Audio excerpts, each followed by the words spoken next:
Здравейте, аз съм Владо и в това видео ще ви покажа как да се направите сладоледен Jägermeister. За случая ще ни трябва малко сладолед, една чаша, лъжица и Jägermeister, както виждате.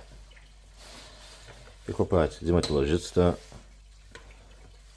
бъркаш, взимаш сладоледа в чашата, обираш сладоледа, колко е останал в тази кутия, в чашата, отваряш Jägermeister,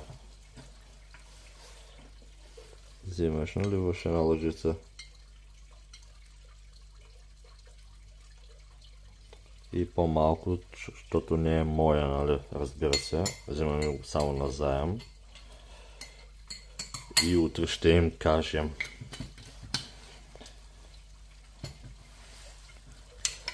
И така. Я.